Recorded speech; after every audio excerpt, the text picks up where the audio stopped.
Some events echo through the pages of history, causing ripples decades or even centuries later. These secondary consequences are sometimes a direct result of the events themselves, but more often than not, they are driven by our perception, the mythology that we build around those events. The narrative of 9/11 defined the past decade. It was used to justify the Patriot Act, the indefinite detention provisions in the NDAA of 2012 and 2013, and it was used to take America into war against Afghanistan, then Iraq. 4,000 Americans may have died on that day, but well over 1 million civilians died based on the story of what happened. Of course, the fact that so much death and destruction was justified using that narrative makes it emotionally difficult for many Americans to re-examine it. After all, admitting you were wrong when nothing is at stake is hard enough, but if the official story of 9/11 is wrong, then this would mean that the US government killed all those civilians and shredded your Constitution based on a lie, and some of you were cheering them on. When people need to believe something, the facts matter very little. Reality can be twisted and bent into any shape needed, information discarded, and contradictions ignored. Never underestimate people's willingness to delude themselves. In America, where the need to believe is most entrenched, you'll rarely see September 11th addressed without some people resorting to third grader level name calling. Tinfoil hat, conspiracy theorists, conspiratards, 9/11 nutters. I'm sure you've heard these. It's the lowest and least sophisticated flavor of logical fallacy, the ad hominem. But it works when you're dealing with people who operate on a third grade level. What's most hilarious about this attempt to stigmatize those who dare question the official story is the fact that many of the members of the actual 9/11 Commission have spoken out to say that the investigation was a sham. I want to start by asking you, as co-chairman of the 9/11 Commission, what your basic reaction is to this study by the Center for Public Integrity. It shows there were 935 statements, false statements, by these top 8 administration officials. Well, I commend what the Center has done. It's taken exhaustive research to go through all of the statements made by these top public officials and to pick out the instances where they just flat out told us what was not the truth in order to move us towards war in Iraq. And I think you've performed a very valuable public service. And I hope the lesson that arises that comes from all of your work is that all of us have to be more skeptical of statements made by our public leaders and scrutinize those statements with very great care. Look, why didn't they talk about Building 7 in the report? That's good. Why do you think that was I don't left really have out? I don't have an easy answer for you. I mean, we would ask it. Can you see this medical thing right now? Yeah. Anyway, I'm out of battery. Do you support a criminal investigation into 9/11? Because I know yours was an exposition. It was not a criminal investigation. I don't think so, but I don't know. I mean, I do support a permanent commission to examine not just that, but lots of other things in this area. So. But if it's a permanent cover-up, then it's I mean, if it's an act of war and it's hiding things, which everyone on your commission knew that the Pentagon was changing their stories, lying to you, and it's a cover-up of an act of war, and under Article 3, Section 3 of the Constitution, it's treason.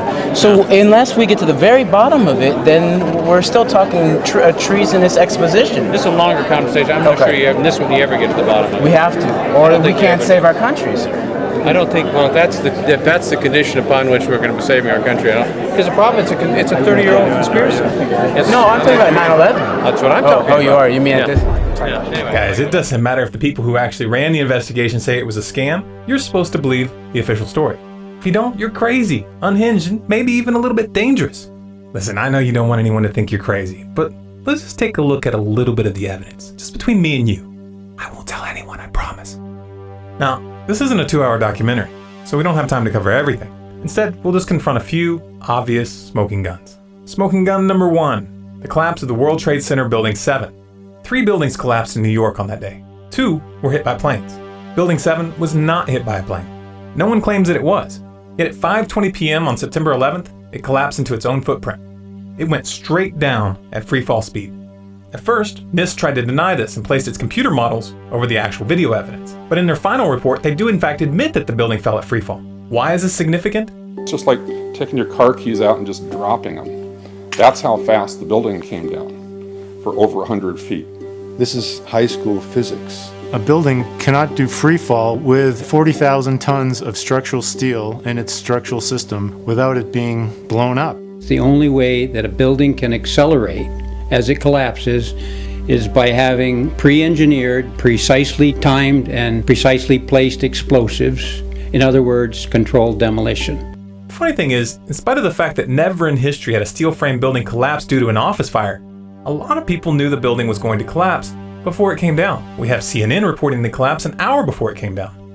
We are getting information now that one of the other buildings, Building 7 in the World Trade Center complex, is on fire and has either collapsed or is collapsing. We also have the BBC who reported the collapse even though the building was still visible in the background.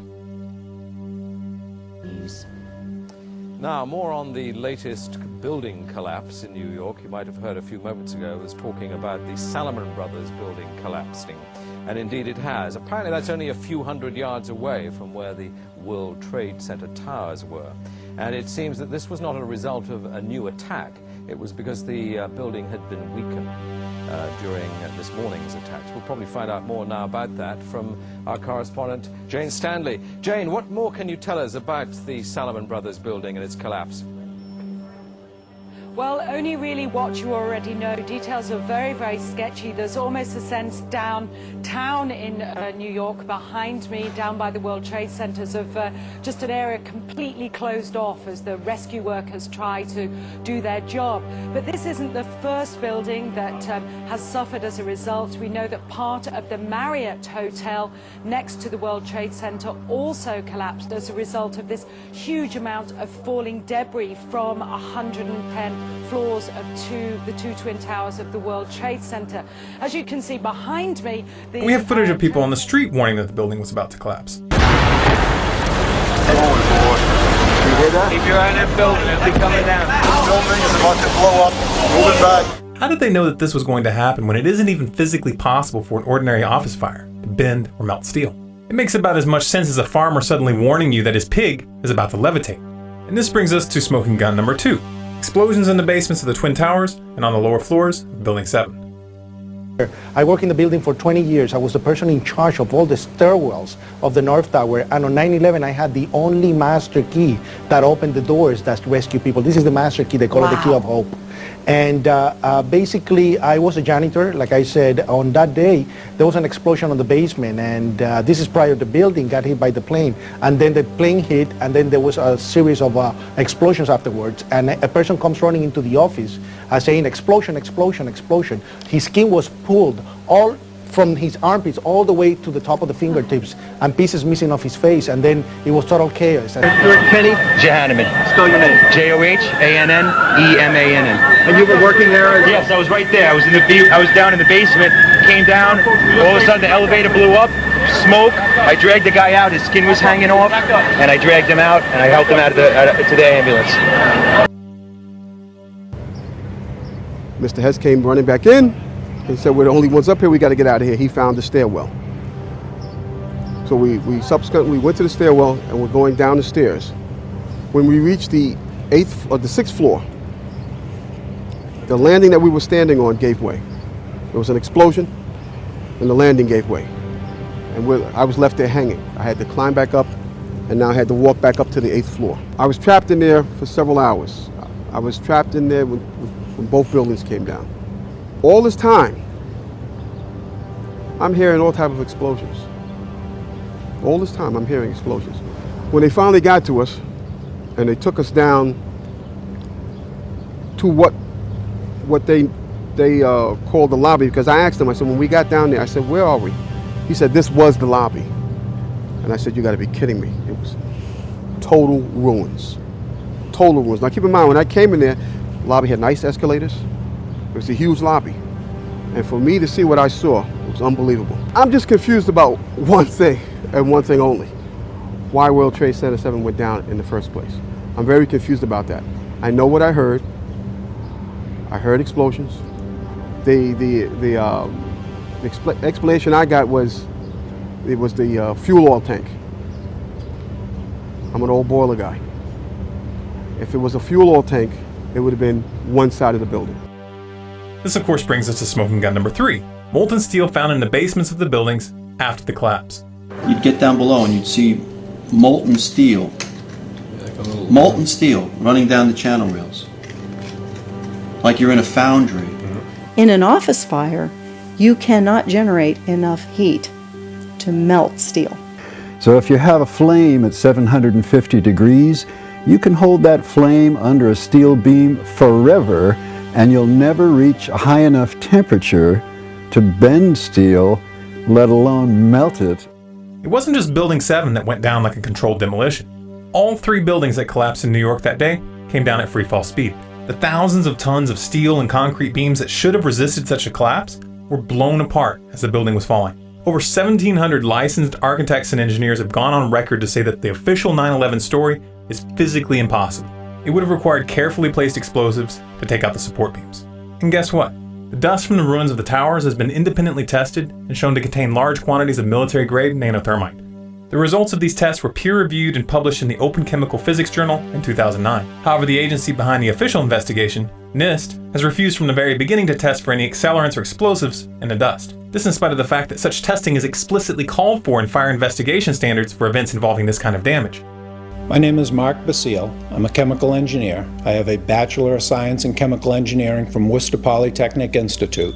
I've worked for about 25 years in industry, and the majority of what I do is analytical work and figuring out what materials are composed of, why they are what they are, why they do what they do. It's basically a lot of material science is what I do. In December of 2007, I attended a conference in Boston on 9/11 where Stephen Jones was going to be speaking about his work on the iron-based microspheres. I attended the conference and listened to him talk, where he also, for the first time, discussed his discovery of the red-gray chips that we'll get into a little bit later here. After he spoke, I approached him and I was interested in being put in contact with a source for World Trade Center dust to independently look at the material and either confirm or deconfirm what he had found. About a month later, I received my first sample of World Trade Center dust from Jeanette McKinley, which was one of the individuals that was spoken of in his report on the thermitic materials that he put out in March of 2009, I think it was. So anyway, I received a sample of dust in January of 2008 and basically started working with the material. I found iron-based microspheres in there, just as he had done, and I also found the red-gray chips that he had spoken of. I created an apparatus where I could basically control energy input to the chips, heating them resistively on a stainless steel heater strip to an ignition temperature, not overheating them, but just bringing them up to the ignition temperature, and then analyzing the resultant products. And what I can confirm also is that these chips, the red layer is thermitic, it does produce molten iron, and I've seen it in a number of chips that Jeanette McKinley supplied to me, and I've also seen it in an independent sample that was also supplied to me from a museum in New York, which is asked to remain anonymous at this point. One of the things I'd like to stress about these chips is that they really shouldn't be there. They're not a natural formed agglomeration of aluminum from the aircraft or materials that were in the building and iron oxide that got knocked off. It isn't just a haphazard bringing together of iron oxide and aluminum, which is the basic components of thermite. This is a material that is made up of nano-sized particles that are all very uniform, very symmetrical. It's in a silica-based matrix that holds the whole thing together, and when they're ignited, these iron droplets that are formed basically eat through the silica matrix and form both droplets, and that actually creates these large relative voids within the residue of the chip that are all coated with iron films inside. We're not even scratching the surface here. No matter what part of the official story you look at, there are glaring holes that require magical thinking to explain away. You were lied to, pure and simple, and a lot of people were killed based on that lie. I know that's uncomfortable to look at, but it's the truth. So why are we looking at this now, 12 years after the fact? First of all, because the war on terror is still underway. There are people being killed right now because of this lie, and the federal government is grabbing more and more dictatorial power to supposedly protect you. Furthermore, those who control the US government are trying to find a way to take America to war with Syria, a war which will draw in Iran, Russia, and China, World War III. But the American people aren't going for it. They aren't buying the propaganda. So to convince the people to back this war, they're going to have to do something big. Something that makes 9/11 pale in comparison. This is just how they operate. Problem, reaction, solution is pretty much the only tool they have at their disposal. Originality is not their forte. The stigma surrounding 9/11 research and the juvenile way that the uninformed attempt to cower those who speak out into silence is more than just an obstacle to truth. As long as the powers that be think that they can get away with this kind of thing, and as long as you keep accepting their ridiculous stories at face value, they'll keep doing it. Waking up isn't a matter of personal preference. It's a question of life and death.